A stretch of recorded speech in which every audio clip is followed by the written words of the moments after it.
taliyaha qaybta saddexaad ee ciidanka qaranka gaashaanle sare Faysal Cabdi Bootan ayaa kormeer ballaaran ku soo galabixiyay fadhiisimada ciidamada qaranka ee deegaanada Sanaag Bari iyo Badhan sida magaalooyinka Carmaale, Ceelbuur iyo deegaanada Hoosimaada. waxaana taliyuhu fadhiisin kasta oo booqdo salaan sharaf kaga qaadanayay cutubiyada ciidamada oo halkaasi ku booqanayay oo u diyaarsan gudashada waajibaadkooda ciidanimo, isagoo taliyuhuna si ballaaran ugu koorgalay habsami socodka howlaha ciidanada deegaanadaasi. waxaana taliyuhu ciidankaasi u soo jeediyay hadallo isugu jira bogaadin iyo dhiirigelin.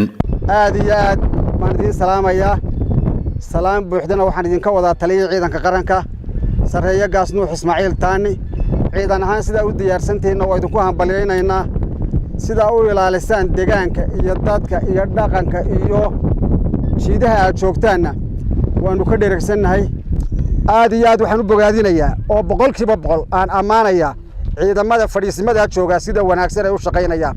guutada 116aad oo deegaanka ay joogto gacan hanatay oo wax badan ka qabatay oo la dagaalantay dhuxusha iyo dabargoynta daaqa oo la dagaalantay wax allaale wixii nabadgelyo darro wada iyo guutada ciidanka jooga Ceelbu, ciidanka jooga Dhahar, ciidanka jooga Baraagaha Qol, ciidanka jooga Fiqifuliye, dhammaantood ciidamadaas waxay ka tirsan yihiin qaybta saddexaad ee ciidanka qaranka.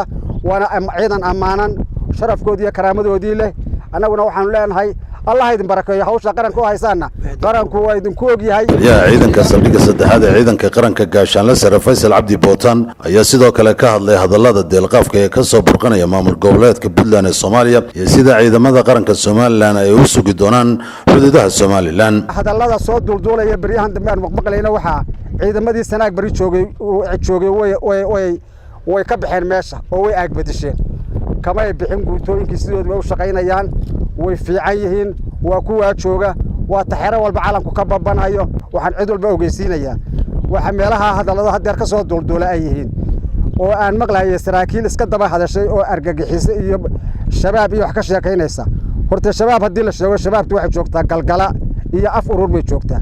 meelahaasuna dee Soomaaliland kama tirsanay, Puntland bay ka tirsan yihiin. malaa jananka iyo sarkaalkii cashuurba way ka khaldantahay.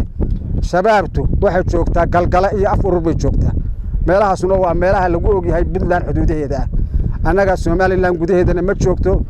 waxaan idin sheegaynaa annagu cidna dhib ma hayno, laakiin waxaan jecel lahay in nabadgelyo iyo darisnimo wanaag lagu wada noolaado.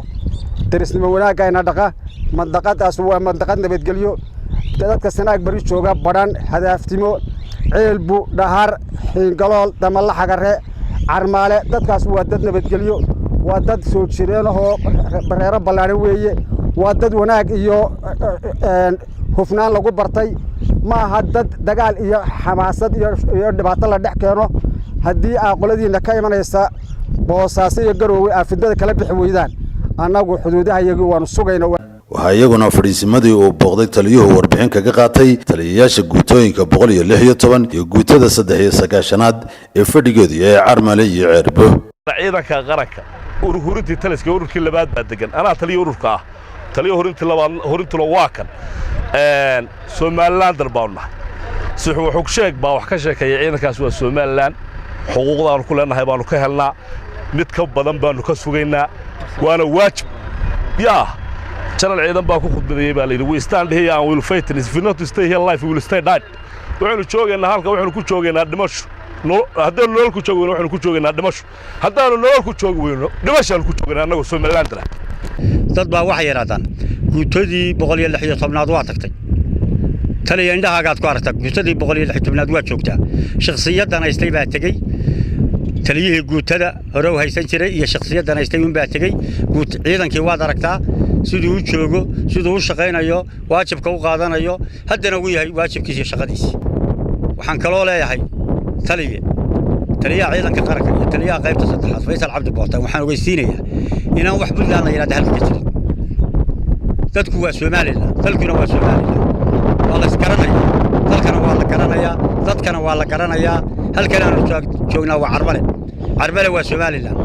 dhulkaynu maanta marayna waa Soomaaliland. waxaan noo yimi oo si sharaf leh oo karaamana loogu yimi taliyihii qaybta saddexaad ee ciidanka qaranka Jamhuuriyadda Soomaaliland.